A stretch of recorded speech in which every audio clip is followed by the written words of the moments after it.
Hi guys, my name is Nidhi Bhatnagar and I welcome you all in my channel. So बच्चों, आज हम करने वाले हैं कंबक्शन एंड फ्लेम के क्वेश्चन आंसर्स का पार्ट 2। ऑलरेडी पार्ट 1 मैंने अपलोड किया है और चैप्टर की पार्ट 1 और part 2 Hindi explanation line by line, ठीक है, मैंने पूरी एक्सप्लेन की हुई है आप लोगों को ऑलरेडी।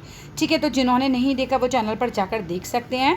चैनल का नाम आपको पता ही है, सरस्वती क्लासेस बाय निधि भटनागर। आप डालेंगे यूट्यूब पे तो आपको आसानी से वो वीडियो भी मिल जाएगी चैनल पर। दूसरी चीज़ ये है कि इस जो वीडियो में है ये 30 क्वेश्चन की वीडियो है और जो पार्ट 1 था उसमें 20 क्वेश्चन थे, तो टोटल क्वेश्चंस जो इसके बने हैं वो 50 क्वेश्चंस हैं। 50 क्वेश्चंस में आप लोगों का चैप्टर जो है वो पूरी तरीके से कवर हो चुका है। आई डोंट थिंक सो इससे ज़्यादा क्वेश्चंस जो हैं वो आसानी से निकल पाएंगे। ठीक है, अगर ये 50 क्वेश्चन आप कर लेते हैं तैयार तो आप लोगों को बहुत ज़्यादा बेनिफिट होने वाला है इस बार एग्जाम्स में। तो चलो जल्दी से शुरू करते हैं अपना chapter. Can you tell why a match stick does not catch fire on its own. देखो, एक मैचिस रखी हुई है, ठीक है। तीली भी क्या बोले, सिर्फ पूरा मैच बॉक्स ही बोल देते हैं। कमरे में एक मैच बॉक्स रखा हुआ है। अब क्या आपने कभी देखा है कि वो अपने आप ही आग पकड़ लेता है? ऐसा नहीं होता है। चलो आंसर ले लेते हैं। अ match stick does not catch fire and burn on its own. ऐसा नहीं होता कि मैच की जो स्टिक होती है, यानी कि मैचिस की जो तीली होती है, वो अपने आप आग नहीं पकड़ पाती, बर्न नहीं हो पाती है on its own at a room temperature. अगर कमरे में नॉर्मल रूम टेम्परेचर है, because the ignition temperature of a match stick is higher than the room temperature. अब हमने पिछले वीडियो का लास्ट क्वेश्चन लिया था, इग्निशन टेम्परेचर क्या होता है कि कोई भी, चलो मैं अभी बता देती हूँ आपको, कि कोई भी वस्तु, कोई भी चीज़ अपने इग्निशन टेम्परेचर पर जाकर ही जो है वो जलती है। अब इग्निशन टेम्परेचर जैसे पेपर का बहुत कम है तो पेपर बहुत जल्दी जल जाता है। वुड का काफ़ी ज़्यादा होता है तो वुड जो है वो टाइम लेती है जलने में। ठीक है, तो बोल रहे हैं मैच स्टिक जो होती है उसका इग्निशन टेम्परेचर कोई इतना कम नहीं होता है कि वो कमरे में रखी हुई है और वो जल जाएगी। वो बोल रहे हैं इग्निशन टेम्परेचर मैच स्टिक का हायर होता है, ज़्यादा होता है। अब ज़्यादा है तो फिर गर्मी ज़्यादा चाहिए, रूम टेम्परेचर पर वो नहीं जल पाएगी।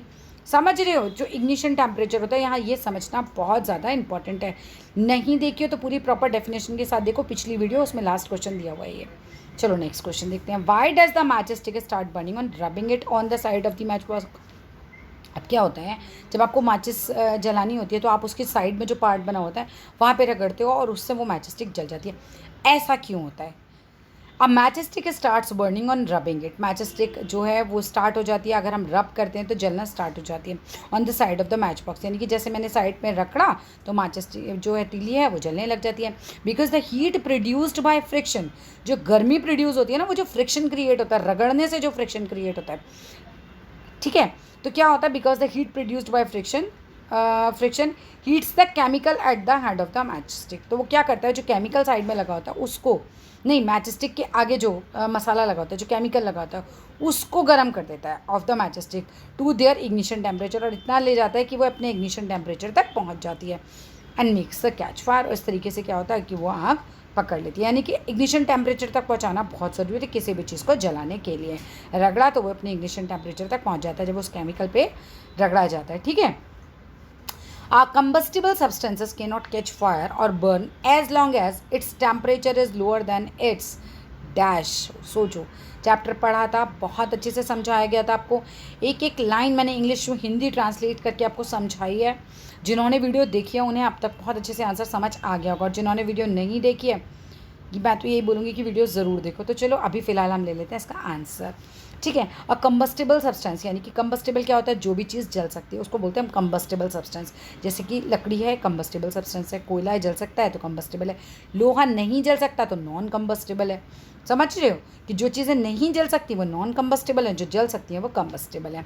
एक कंबस्टेबल सब्सटेंस कैच नहीं करता फायर या बर्न नहीं होता जब तक कि उसका जो टेम्परेचर है वो कम हो अपने इग्निशन टेम्परेचर से।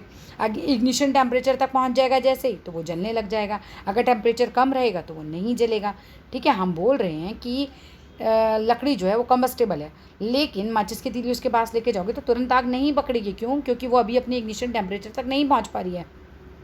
उसको काफ़ी हीट चाहिए, बहुत देर तक जलाना पड़ेगा, तब जाके वो अपने इग्निशन टेम्परेचर तक पहुंच पाती है। समझ गए? चलो नेक्स्ट क्वेश्चन लेते हैं। Why do kerosene oil and would not catch fire on their own at room temperature. क्यों ऐसा होता है कि केरोसिन ऑयल और वुड जो होती है नॉट कैच फायर, नहीं पकड़ते हैं आग ऑन देयर ओन, अपने आप, एट रूम टेम्परेचर।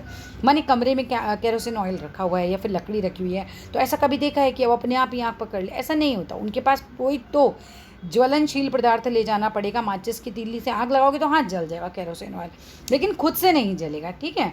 तो बोल रहे kerosene oil and would do not catch fire on their own at room temperature. Room temperature ध्यान रखना, रूम का नॉर्मल टेम्परेचर की बात कर रहे हैं, हीट प्रोड्यूस्ड हो तो बात अलग होती है। Because the ignition temperature of the kerosene oil and would जो होता है वो हायर होता है, ज़्यादा होता है। रूम का नॉर्मल टेम्परेचर तो कम ही होता है, इतनी गर्मी नहीं होती रूम में, लेकिन केरोसिन ऑयल और जो वुड होते हैं उनका इग्निशन टेम्परेचर ज़्यादा है, यानी कि उनको बहुत ज़्यादा हीट चाहिए जलने के लिए, उतनी तो रूम टेम्परेचर पर प्रोड्यूस नहीं होगी। अब जब उतनी हीट ही नहीं प्रोड्यूस होगी, अपने इग्निशन टेम्परेचर तक पहुँचेंगे ही नहीं, तो फिर क्या होगा, ये अपने आप तो नहीं जलेंगे। Why does cooking oil catch fire on their own at a room temperature. अब देखो क्या होता है, why does cooking oil catch fire, cooking oil में आग क्यों लग जाती है ऑन देयर ओन, अपने आप, eight a room temperature. The cooking oil catch fire when cooking is kept on burning stove for a long time. लेकिन कब होता है ये, जब हमने क्या किया हो, उसको ना स्टोव पे रख दिया हो, बर्निंग जो जल रहा है स्टोव उस पर रख दिया हो। Because during this long time, अब क्या हो रहा है, आपने देखा कि कमरे में आप गए, आपने ना कुकिंग ऑयल रख रखा था आँच पे चढ़ा के, अब अपने आप ही उसमें आग लगेगी, ठीक है ना, कुकिंग ऑयल कैच कर लेगा फायर अपने आप रूम टेम्परेचर पे। कमरे का टेम्परेचर तो वही है, लेकिन ऑयल का टेम्परेचर तो बढ़ रहा है, उसके नीचे स्टोव है, स्टोव के नीचे आग लगी हुई है स्टोव में, ठीक है। अब क्या होगा, धीरे धीरे धीरे धीरे ऑयल गेट्स इट्स होना चाहिए यहाँ पर, नहीं, oil gets it ignition temperature. तो वो ऑयल क्या है अपना जो है वो इग्निशन टेम्परेचर पकड़ लेगा, यानी कि जब जैसे ही वो ज़्यादा तेज़ गर्म होता जाएगा और वो पहुँच जाएगा अपने इग्निशन टेम्परेचर पर, तब क्या होगा, हमें पता है कि भाई वो फ्लेमेबल है तो वो आग पकड़ लेगा, ठीक है। तो पूरा आंसर पढ़ लेते, cooking oil catch fire when cooking oil, यहाँ पर होना चाहिए cooking oil is kept on the burning stove for a long time, because during this long time oil gets its यहाँ ignition temperature, and as we know the oil is a flammable liquid है, ठीक है, उसमें आग लग जाती है, flame निकलती है, सो इट्स कैचेस फायर। दस the ignition temperature of kerosene is lower than that of would, मतलब भाई देखो केरोसिन ऑयल का इग्निशन टेम्परेचर कम है और वुड का ज़्यादा है, तभी केरोसिन ऑयल जो है वो क्या है, जल्दी जल जाता है, वुड जो है वो देर से चलती है। तो इसका आंसर क्या होना चाहिए, यस। अब आप देखो केरोसिन ऑयल के पास आप माचिस की तीली ले जाओ, माचिस की तीली लेके जैसे ही जाओगे वो तुरंत आग पकड़ लेगा, क्योंकि उसका इग्निशन टेम्परेचर जो वो काफ़ी कम है, वो तो फटाफट आग पकड़ता है। लेकिन वुड के पास लेके गए हम, जब तीली हमने वो एक्सपेरिमेंट किया तो वुड ने आग एकदम से तो नहीं पकड़ी। तो इसका मतलब इग्निशन टेम्परेचर किसका कम हुआ, जिसने आग जल्दी पकड़ी, समझ रहे हो, जिसने आग जल्दी पकड़ी उसका इग्निशन टेम्परेचर कम है, और किसने आग जल्दी पकड़ी वो है केरोसिन। नेक्स्ट क्वेश्चन ले लेते हैं, do we need to take a special care in storing kerosene oil.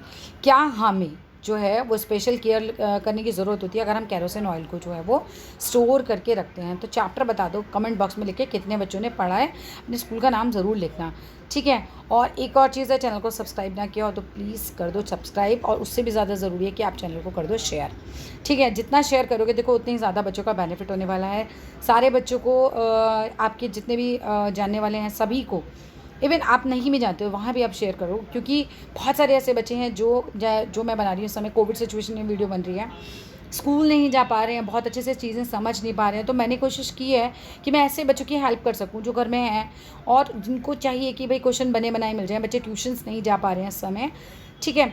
तो यहाँ पर क्या हो रहा है, मैं आपको समझा भी रही हूँ, चैप्टर भी क्लियर कर रही हूँ, क्वेश्चन आंसर्स भी बना रही हूँ। तो एक मतलब स्कूल से भी ऑब्वियस सी बात है, मैं समझ सकती हूँ कि आप पढ़ते हो, लेकिन स्कूल में ना कुछ रिकॉर्ड होकर नहीं मिल रहा है। स्कूल में आपने देखा क्लास, उसके बाद आप क्लास से एकदम बाहर जैसे ही आते हो तो कहते हैं ना, उसके बाद सब कुछ तो नहीं याद रहता, लेकिन यूट्यूब पे इस तरह का वीडियो अगर आप देखते हो तो आपको चीज़ें एकदम याद हो जाती हैं, ठीक है। बार बार आपको सारे क्वेश्चन आंसर्स आप कितनी भी बार सुन सकते हो, ठीक है। If you have a mobile phone और स्मार्ट टीवी है तो फिर तो मतलब क्या कहने, तो इससे बहुत ज़्यादा बेनिफिट मिल जाएगा बहुत सारे बच्चों को एक साथ। चलो तो ठीक है, आगे देखते हैं इसका आंसर, लेकिन शेयर ज़रूर कर देना, that is my humble request. चलो अब yes, do we need to take a special care in storing kerosene oil. देखो क्योंकि केरोसिन ऑयल जो है वो कम्बस्टेबल है, जलता है, ठीक है। तो हमें ध्यान ज़रूर रखना चाहिए, क्योंकि ऐसा नहीं हो कि कहीं कोई ने माचिस का तीली जलाया, क्योंकि इसका इग्निशन टेम्परेचर कम है, आसपास किसी बच्चे ने जला दिया तो आग पकड़ लेगा, सो एक्सीडेंट हो सकता है घर के अंदर। Is it essential for a substance to reach its ignition temperature to burn. क्या ये ज़रूरी है किसी सब्सटेंस के लिए कि वो जब ही जलेगा जब वो अपने इग्निशन टेम्परेचर तक पहुँचेगा। को क्या लगता है आपको, मैं इतनी देर से आपको समझा रही हूँ इग्निशन टेम्परेचर क्या होता है, ठीक है। अब आप खुद सोचो, 5 सेकंड के लिए खुद सोच के देखो दिमाग में, मान लो कि मुझे लकड़ी जलानी है, ठीक है, मैं अभी आपको वुड का एग्जांपल फिर से देती हूँ। लकड़ी जलानी है तो क्या ज़रूरी है कि वो अपने इग्निशन टेम्परेचर तक पहुँचेगा तभी जलेगा? बिल्कुल ज़रूरी है भाई। जब तक कोई चीज़ अपने इग्निशन टेम्परेचर तक पहुंचेगी ही नहीं तब तक वो जलेगी नहीं। इसी वजह से तो हमने जो पेपर और वुड में चेंज देखा वो यही था कि पेपर बहुत जल्दी जलता है, केरोसिन ऑयल बहुत जल्दी जलता है, लेकिन लकड़ी जो है वो देर से जलती है, कोयला जो है वो देर से जलता है, चारकोल देर से जलता है, तो उनका इग्निशन टेम्परेचर ज़्यादा है। लेकिन जब तक वो अपने इग्निशन टेम्परेचर तक नहीं पहुँचेंगे तब तक आग नहीं लगेगी उनमें। ठीक है, क्लियर हो गया ना बच्चे से? चलो बेटा नेक्स्ट देखते हैं। What are inflammable temperature. अब इनफ्लेमेबल टेम्परेचर क्या कहलाता है, क्या होता है? बिल्कुल क्लियर डेफिनेशन है एनसीईआरटी में इसकी। The substances which have very low ignition temperature, यानी कि जो चीज़ें जिनका इग्निशन टेम्परेचर बहुत कम है, and can catch easily catch fire, और बड़ी जल्दी से जल जाते हैं। ठीक है, विद अ फ्लेम, और जिसमें लॉ भी आए, ध्यान रखना फ्लेम आए, उनको बोलते हैं हम इनफ्लेमेबल सब्सटेंसेस, यानी कि जो चीज़ें बहुत तेज़ी से बहुत जल्दी से जल जाएं और जिसमें फ्लेम भी उठे। ठीक है, यानी कि इग्निशन टेम्परेचर होना चाहिए उनका बहुत कम, क्योंकि जितना कम होगा उतनी जल्दी कोई चीज़ जलेगी, तो वो होता है इनफ्लेमेबल टेम्परेचर। अब right the example of inflammable substances. आप कौन सी ऐसी चीज़ें हैं जिनका इग्निशन टेम्परेचर होता है बहुत कम, जो आग पकड़ लेती हैं तुरंत, और जो जिसमें होती है फ्लेम, तो वो होती हैं पेट्रोल, अल्कोहल और लिक्विडफाइड पेट्रोलियम गैस, यानी कि एलपीजी। अब इनके पास माचिस की तीली, इसीलिए कहते हैं ना जब पेट्रोल पंप वगैरह होता है तो वहाँ पे माचिस बिल्कुल अलाउ नहीं होती, स्मोक अलाउ नहीं होती। क्यों, क्या होगा वहाँ पे? आग बहुत जल्दी पकड़ लेगा पेट्रोल आपका। ठीक है, तो समझ गए ना कि क्यों ऐसा होता है। और यार घर में भी कहते हैं ना कि अगर आप गैस के पास खड़े हुए हो कहीं तो नहीं जलाना चाहिए, मतलब वो कोई भी चीज़ जहाँ है वहाँ पे आग लगने का खतरा ज़्यादा होता है, तो ध्यान रखना चाहिए वहाँ पे स्मोक वगैरह नहीं करो। पाइप में अगर लग गया, ठीक है, आग वगैरह, तो फिर बहुत मुश्किल हो जाएगा। तो चलो नेक्स्ट क्वेश्चन देखते हैं। What are the three essential, यानी कि ज़रूरी रिक्वायरमेंट क्या है प्रोड्यूसिंग फायर। अब आपको आग जलानी है तो तीन वो कौन सी चीज़ें, मैंने पिछले वीडियो में भी लिया था आई थिंक ये क्वेश्चन। ठीक है, तो चलो अब देख लेते हैं इसका आंसर। तो फ्यूल, सबसे पहले तो आप आग किस में लगाओगे? कोई भी चीज़, जो बच्चों ने पिछला वीडियो नहीं देखा समझ लो, कोई भी चीज़ जो जलती है वो फ्यूल है। ठीक है, लकड़ी जलती है फ्यूल है, कागज़ जलता है फ्यूल है, कोयला जलता है फ्यूल है, चारकोल जलता है वो फ्यूल है, केरोसिन ऑयल जलता है फ्यूल है। तो सबसे पहले तो जो जलता है वही लेना पड़ेगा, मतलब फ्यूल तो चाहिए ना आग लगाने के लिए। लगाओगे किस में? अगर कोई बोले कि घर में आग लगा देंगे, तो भैया घर फ्यूल है, उस स्थिति में घर फ्यूल है, जो भी चीज़ जल रही है वो फ्यूल है। ठीक है, दूसरी बात है, अब आग तभी लगती है जब एयर की प्रेजेंस होती है, यानी कि ऑक्सीजन के बिना, क्योंकि air is a mixture of gases जिसमें ऑक्सीजन भी होती है, ऑक्सीजन के बिना आग नहीं लगती। हमने जब एक्सपेरिमेंट किया था, अगर आपने चैप्टर वाली वीडियो देखी तो आपको याद होगा, ये चैप्टर खुद भी पढ़ा होगा तो पता होगा। कैंडल लेकर हमने एक्सपेरिमेंट किया था कि कैंडल में क्या किया था, एक बार में तो हमने नीचे से जगह और ऊपर से जगह दोनों छोड़ी थी एयर जाने के लिए, एक बार में नीचे से बंद रखा था, ऊपर से जगह छोड़ी थी एयर जाने के लिए, एक बार में हमने ऊपर मतलब पूरा ढक जाता नीचे से भी और ऊपर से भी। उस स्थिति में तो बिल्कुल कैंडल बुझ गया था। ठीक है, यानी कि एयर नहीं मिली तो कैंडल बुझ गया, यानी कि आग बुझ गई। तो आग लगने के लिए एयर का होना बहुत ज़रूरी है। तीसरी बात है हीट, मतलब अगर आप वहाँ पे आग लगाओगे ही नहीं, हीट प्रोड्यूस ही नहीं करोगे, तो आग कैसे लगेगी? मानो कि लकड़ी रखी हुई है, हवा चल रही है, तो ऐसा होगा कि आग लग जाएगी? नहीं ना। जब तक आप माचिस का तीली लगा के आग नहीं लगाओगे ना, उस पर पेट्रोल डाल के कुछ भी करके, मतलब उस पर आग नहीं लगाओगे, हीट नहीं प्रोड्यूस होगी, तब तक वहाँ पे आग नहीं लगेगी, कुछ आग नहीं लगेगी। ठीक है, नेक्स्ट क्वेश्चन आ जाओ। What is the job of fire extinguisher. अब जो आग बुझाने वाला होता है ना, उनका नौकरी क्या होता है एक्चुअली, वो क्या करते क्या हैं? तो the job of fire extinguisher is to cut off the supply of air. वो फटाफट सबसे पहले तो एयर की सप्लाई बंद करते हैं, और या फिर वो क्या करते हैं, to bring down the temperature of the fuel, या फिर वो दोनों चीज़ें करते हैं। आप देखो एयर की सप्लाई कैसे बंद करते हैं, टेम्परेचर कैसे डाउन करते हैं, दोनों मैं समझा देती हूँ। जब वो आते हैं तो क्या करेंगे, लेट सपोज कि पानी से बुझा रहे हैं आग, तो पानी जो है वो डालेंगे तो इग्निशन टेम्परेचर लो आ गया। ठीक है, तो जो भी चीज़ जल रही है उसका टेम्परेचर लो आ जाता है, और जो वाटर वेपर होती हैं वो भी क्या करती हैं, वो एयर को रोक देती हैं। मकान में आग लगी थी, बिल्डिंग में आग लगेगी, पानी डाला जाएगा, जब पानी डालेंगे तो क्या होगा, उस जो चीज़ जल रही है उसका इग्निशन टेम्परेचर लो हो जाएगा। और दूसरी बात, जो वाटर वेपर है वो एकदम से एयर को अंदर घुसना नहीं देंगी, अब इसी तरीके से जो है वो आग बुझ जाती है। What is rapid combustion. Rapid combustion क्या होता है? अच्छा, जितने बच्चे चाहते हैं ना पॉज कर करके सारे क्वेश्चन आंसर्स नोट डाउन भी कर सकते हो, स्क्रीनशॉट ले सकते हो, आपके बहुत काम आएंगे, या फिर देखो मल्टीपल टाइम्स तो आपको अच्छे से समझ आ जाएगा। Rapid combustion is a form of combustion. ये क्या होता है? फॉर्म ऑफ कंबक्शन, यानी ज्वलन होने का एक ज्वलनशील जैसे चीज़ें होती है ना, जलती हैं, उसी का ही एक फॉर्म होता है। In a very large amount of heat and light energy is release. इसमें क्या होता है? Rapid combustion is a form of combustion. Combustion का एक फॉर्म है जिसमें कि लार्ज अमाउंट ऑफ हीट, बहुत ज़्यादा गर्मी निकलती है, और लाइट एनर्जी, दोनों चीज़ें ही काफ़ी ज़्यादा अमाउंट में निकलती हैं, काफ़ी ज़्यादा अमाउंट में रिलीज होती है, मतलब निकलती हैं। ठीक है, नेक्स्ट देखो, right the name of one substance. एक सब्सटेंस का नाम बताओ विच बर्न इन एयर, जो हवा में जल जाए एट रूम टेम्परेचर ही। बस रूम में रखा है, आग लग सकती है, रूम के टेम्परेचर पर ही लग सकती है। वो एक ऐसी चीज़ बताओ। जितनों ने चैप्टर देखी है ना, अब तो उनको तो आंसर आ गया है। जितनों ने चैप्टर ध्यान से नहीं देखी उनको आंसर नहीं आया है। जितनों ने चैप्टर देखी नहीं उनको तो बिल्कुल ही नहीं आ सकता है। और आंसर है फॉस्फोरस। ठीक है, चैप्टर ज़रूर देख लेना, अच्छे से समझाया मैंने उसके अंदर। What is spontaneous combustion. अब स्पॉन्टेनियस मतलब अचानक वाले कंबक्शन क्या होते हैं? The type of combustion in which a material suddenly, ठीक है, बर्स्ट इनटू फ्लेम, एकदम अचानक से भम और एकदम फ्लेम निकलने लगे, without the application of any apparent cause is called spontaneous. अब समझ गए ना, फॉस्फोरस उसका एग्जाम्पल। ठीक है, नेक्स्ट क्वेश्चन आ जाओ। What is explosion. एक्सप्लोजन क्या होता है? पटाखे जलाते हो ना, देखो, व्हेन अ क्रैकर, यानी कि जो पटाखे होते हैं, इज इग्नाइट, जब उनमें हल्की सी भी आग लगाओ, एक सडन रिएक्शन होता है। पटाखा तो मतलब ऐसे तो बोलता नहीं है तुम दूर हो जाओ आराम से, मैं जलूंगा, मैं फटूंगा, कुछ नहीं, एकदम आपने आग लगाया, ढम से पटाखा फट जाता है। ठीक है, तो when a cracker is ignite, sudden reaction take place with an evaluation of heat, एकदम हीट निकलेगी, लाइट निकलेगी, साउंड बहुत तेज़ होती है साउंड तो उसकी।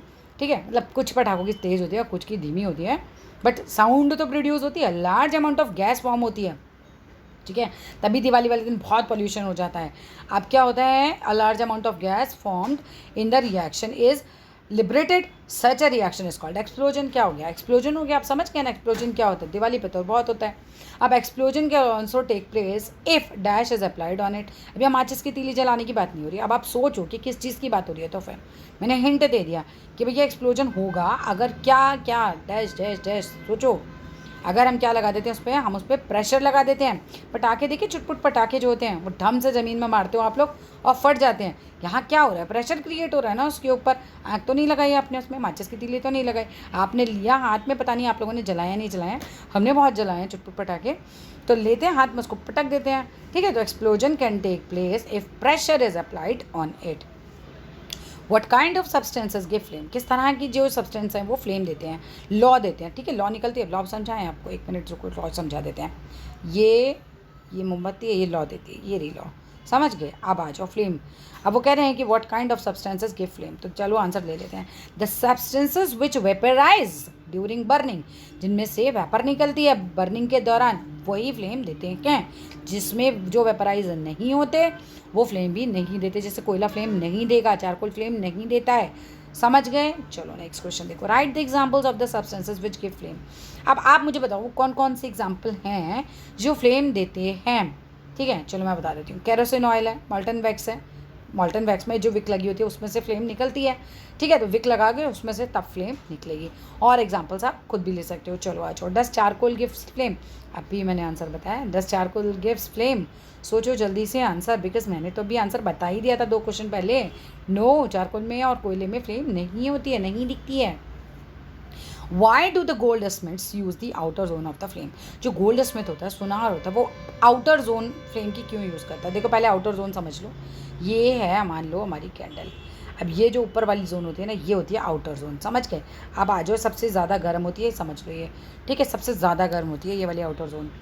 अब आ जाओ, इसका आंसर ले लेते हैं। A gold Smith uses the non luminous zone. अब जो आउटर जोन होती है उसी को कहते हैं हम नॉन ल्यूमिनस जोन। ठीक है, कैंडल की। अब क्यों a gold Smith uses the non luminous zone, यानी कि outer most zone of a candle flame, candle के फ्लेम की, टू मेल्ट गोल्ड।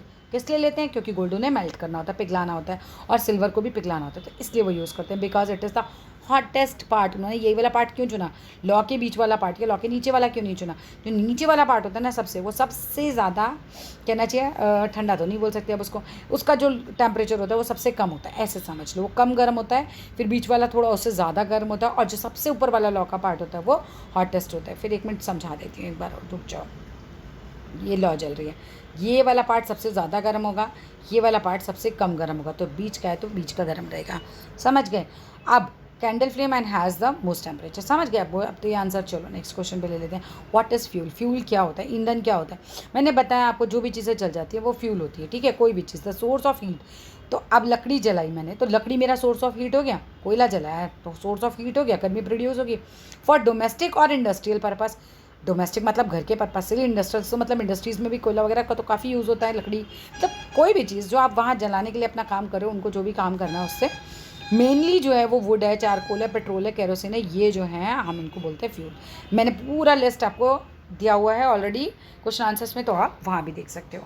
नेक्स्ट देखो, right the qualities of good fuel. अगर आपने क्वालिटीज़ लिखनी है यहाँ पर अच्छे फ्यूल की, और जितने भी बच्चे हैं ना उन्हें अपना नाम लिखना है कमेंट बॉक्स में विद अपने स्कूल के नाम के साथ, ठीक है। तो मुझे पता चलना चाहिए भाई कौन से स्टूडेंट्स हैं जो आ गए मेरे चैनल पर, ठीक है। और सब्सक्राइब ना किया हो तो फिर से रिक्वेस्ट करी हूँ, एक बार जल्दी से सब्सक्राइब कर दो और शेयर ज़रूर कर देना, ठीक है। चलो आंसर ले लेते हैं। A good fuel is one which is readily available. देखो एक अच्छा फ्यूल वो होता है जो अवेलेबल हो। अब मानो फ्यूल अच्छा तो है लेकिन वो अवेलेबल ही नहीं है, मिल ही नहीं रहा, तो किस बात का अच्छा है भाई? मिलेगा ही नहीं तो हम जलाएंगे कहाँ से उसे?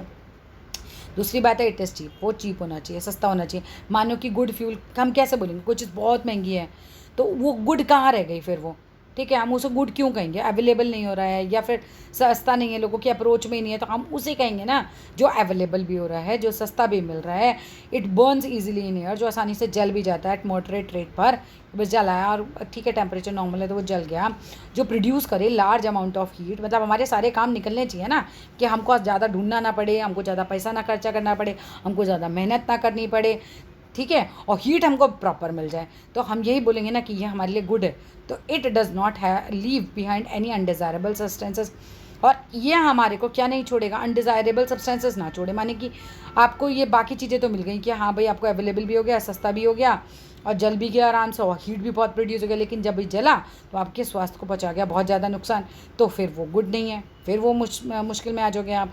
तो फिर ये भी होना चाहिए उसके अंदर क्वालिटी की अनडिज़ायरेबल सब्सटेंस जो है वो ना छोड़े। तो समझ गए आंसर। नेक्स्ट क्वेश्चन देखो, व्हाट इज़ कैलोरीफिक वैल्यू। अब कैलोरीफिक वैल्यू क्या होती है, थोड़ा ध्यान से समझना ना, अगर पढ़ा नहीं होगा ना तो कुछ भी नहीं समझ में आएगा, वरना आपको इसमें से मतलब अगर मैं आपको आंसर ना बताऊं अभी और आपने किताब में नहीं पढ़ा हो तो आप इसका अंदाज़ा नहीं लगा सकते क्या हो सकती है। तो चलो आंसर ले लेते हैं। द अमाउंट ऑफ हीट जो प्रोड्यूस होती है on complete combustion of 1 kg of a fuel. 1 kilo कोई सा भी फ्यूल हो, उसमें से वो कह रहे हैं जितनी हीट प्रोड्यूस होगी उसे को हम बोलते हैं इसकी कैलोरीफिक वैल्यू। समझ गए? 1 किलो फ्यूल लो, चाहे 1 किलो गाय का गोबर ले लो, चाहे 1 किलो कोई भी चीज़ ले लो, जो भी फ्यूल आप लेना चाहते हो, ठीक है, लकड़ी ले लो। अब वो कह रहे हैं उसको जला के जितनी हीट प्रोड्यूस होती है ना 1 किलो की, 1 किलो में जितनी हीट प्रोड्यूस होगी वो हम बोलेंगे, मानो इसमें इतनी हीट प्रोड्यूस हुई तो ये इसकी कैलोरीफिक वैल्यू है। The calorific value of a fuel is expressed in a unit. अब यूनिट कौन सी हम यूज़ करते हैं? वो यूनिट हम यूज़ करते हैं किलो जूल पर केजी। जितने बच्चों का ये चैप्टर आ रहा है ना 200% मैम ने क्वेश्चन देना है, दो में से एक क्वेश्चन जो मैंने इससे पिछला वाला दिया, ये एक क्वेश्चन आपको ज़रूर मैम पूछने वाली है इसमें से, ठीक है। तो ध्यान से देख लेना, किलो जूल वाला तो बहुत इंपॉर्टेंट है। Right the name of the diseases which is caused by carbon. अब देखो कोयला वगैरह जलाते हो, चारकोल जलाते हो, कार्बन प्रोड्यूस होता है। अब आ रही है बात भाई कार्बन से बीमारी क्या होती है? अस्थमा हो जाता है, सांस नहीं आती लोगों को आसानी से, ठीक है, सांस की प्रॉब्लम हो जाती है इससे। What is global warming? क्या है ग्लोबल वार्मिंग? बड़ा मतलब पुरानी क्लासेस से पढ़ते आ रहे हो, समझ गए हो गए अब तक तो। सो global warming is the rise in temperature, मतलब टेम्परेचर का बढ़ जाना। जितना टेम्परेचर ज़्यादा होता है उतनी गर्मी ज़्यादा होती है, समझ रहे हो? आज अगर 5 डिग्री टेम्परेचर है तो ठंड बहुत ज़्यादा है, अगर 50 डिग्री टेम्परेचर है तो गर्मी बेइंतहा है, समझ रहे हो? तो टेम्परेचर का क्या है? बढ़ना। जब टेम्परेचर ज़्यादा हो जाता है, राइज हो जाता है, ठीक है, तो वहाँ होता है गर्मी क्रिएट। तो global warming is the rise in temperature. तो पहली बात समझ गए कि टेम्परेचर जो बढ़ रहा है यही ग्लोबल वार्मिंग है। कहाँ पर? एटमॉस्फेयर ऑफ द अर्थ में, अर्थ पे बढ़ रहा है। रिजल्ट क्या है? अगर वो आपसे रिजल्ट भी पूछ लें या इसी को एक्सप्लेन करके मैं बताऊँ तो रिजल्ट ये है, among other things in the melting of polar glaciers, जो बर्फ़ के पहाड़ है ना वो पिघल रहे हैं, which leads to the rise in the sea level। अब बर्फ़ के पहाड़ पिघलेंगे तो पानी कहाँ आएगा? सी में आएगा। देखो ऐसे देखते हैं, रुको, ये मान लो बर्फ़ के पहाड़ हैं, ठीक है। अब यहाँ ये पिघले तो ये समुद्र में इनका पानी क्या, ठीक है, ये पिघले तो पानी कहाँ आया? समुद्र में पानी आ गया। समुद्र का पानी बहते बहते कहाँ तक पहुँचेगा? ये जो पास की नदियाँ हैं या कोस्टल एरियाज़ के जो लोग हैं उन तक पहुँच जाएगा। जितना पानी बढ़ता जाएगा तो कोस्टल एरियाज डूब जाएंगे। इवन ये भी हो सकता है कि भाई अगर पानी का बहुत ज़्यादा लेवल बढ़ गया तो ये भी डूब सकते हैं।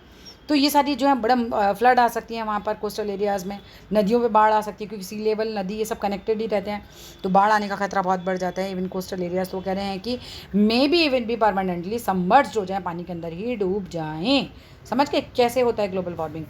विच gas is release by the burning of coal and diesel, कौन सी गैस है जो रिलीज होगी, अगर मैं कोयला जलाऊँ डीजल जलाते हैं तो कौन सी गैस है जो रिलीज होती है, सबको पता है सल्फर डाइऑक्साइड, नहीं पता है तो पता चल गई होगी अब, ठीक है। तो सल्फर डाइऑक्साइड, ये भी इंपॉर्टेंट क्वेश्चन है, एक लाइन में एक वर्ड में मतलब आपको पूछा जा सकता है बहुत आराम से। Petrol engine gives off, petrol engine कौन सी गैस देता है, बिल्कुल एनसीईआरटी से है, एक एक क्वेश्चन आपका एनसीईआरटी से है, कोई बुक मैंने इस बार यूज़ नहीं करी है because I have come to know कि इस बार एनसीईआरटी से ज़्यादातर स्कूल्स में पेपर बन रहा है।